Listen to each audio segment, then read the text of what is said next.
Something in between के 170वें episode में आप सभी का स्वागत है।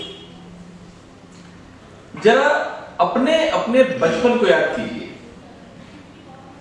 कई चीजें हमारी आदतों में शुमार थी।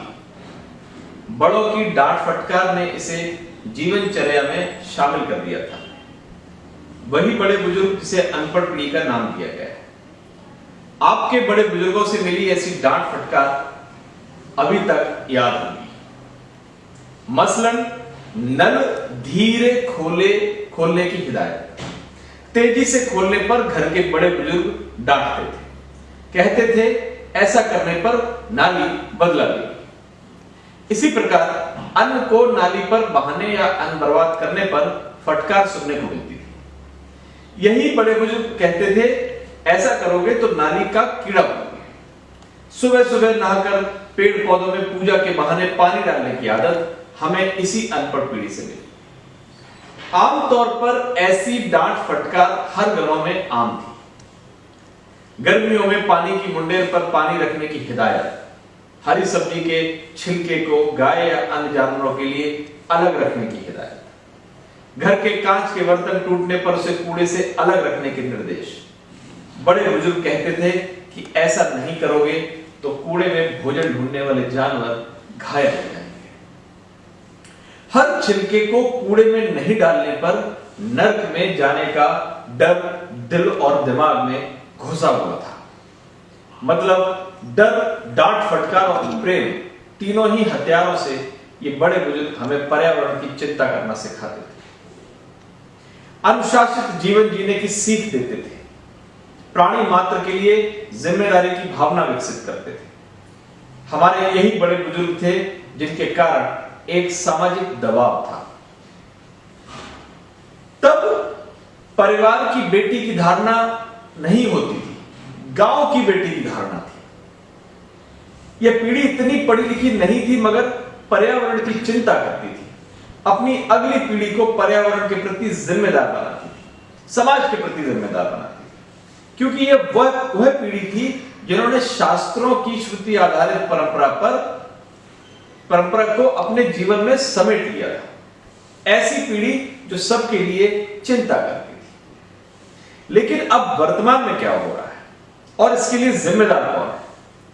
हमने 4 किताबें पढ़ी, अपने बड़े बुजुर्गों को अनपढ़ घोषित किया, फिर उनकी आस्थाएं कुचलते हुए धरती को विनाश की राह पर धकेल दिया। हमने अपनी एक एक परंपरा को बेवकूफी मानते हुए पश्चिम की नकल को ही असली दुनिया मान लिया। अपनी परंपराओं, आस्थाओं और ज्ञान की हंसी उड़ाने को आधुनिकता मान लिया।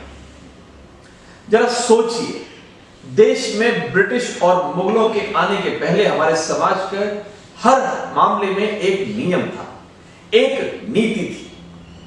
देश में युद्ध 2 राजाओं की सेनाओं के बीच मैदान में लड़े जाते थे। हर तरह के पेशे से जुड़े व्यक्ति के लिए अपना अलग अलग मौसम के लिए अलग अलग भोजन की परंपरा थी। देश में बहुतायत में मोटे और सैकड़ों किस्म के अनाज होते थे, ऐसे अनाज जो संबंधित मौसम की परिस्थितियों में हमें बीमारियों से बचाते थे। मगर हमने अपने बड़े बुजुर्गों की बनाई इस व्यवस्था को 2म दर्जे का मान लिया। इस कारण कई ऐसे अनाज विलुप्त हो गए जो स्वास्थ्य की दृष्टि से रामबाण थे। हमने अपनी भोजन संस्कृति बदलकर अनेक तरह की रोगों को आमंत्रित किया। आज दुनिया पर्यावरण और जिंदगी बचाने के लिए उन्हीं संस्कृतियों की ओर बढ़ने को आतुर है, जिसे हमने पश्चिम की नकल में अपनी जीवन शैली से निकालकर बाहर किया।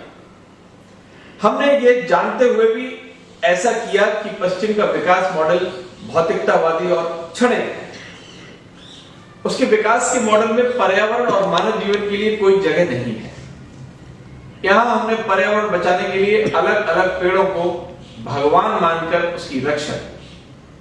मसलन देश में पीपल और बट वृक्ष को काटना बड़ा पाप माना जाता है। धार्मिक नजरिए से इतर देखें तो यही पेड़ हमें सर्वाधिक ऑक्सीजन देते हैं।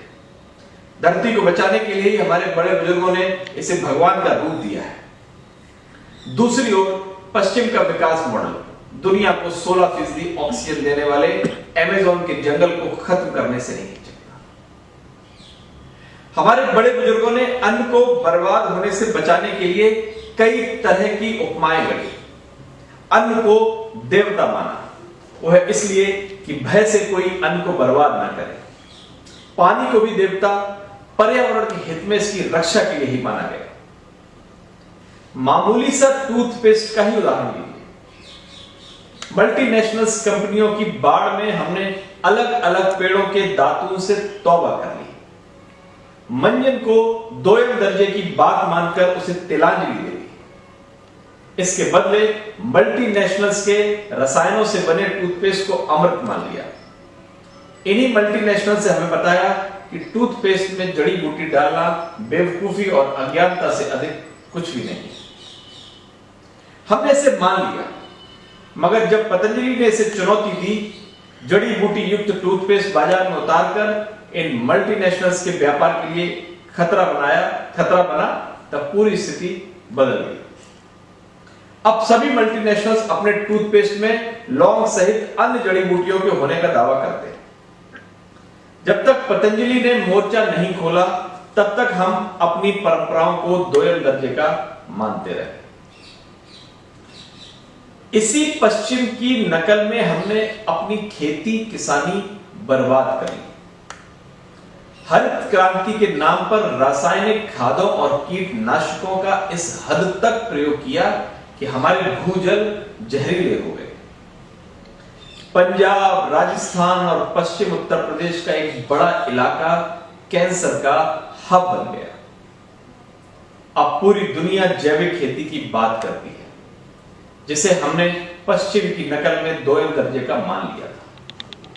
मुश्किल यह है कि बीते कई दशकों से हमें अपने ही मूल्यों, परंपराओं और जीवन शैली से नफरत करना सिखाया गया।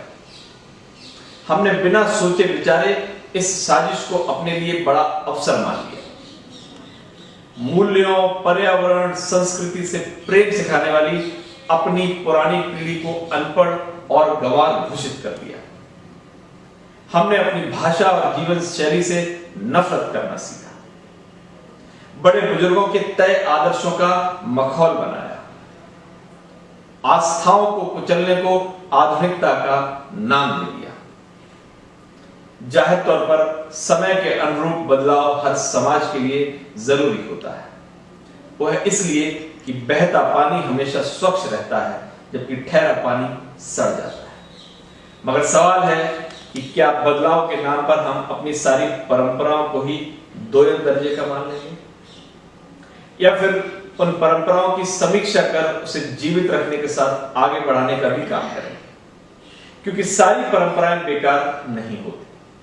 जरूरत ऐसी परंपराओं, मूल्यों को मजबूत बनाने की है जिससे भविष्य की पीढ़ी को इसका लाभ मिले। नमस्कार।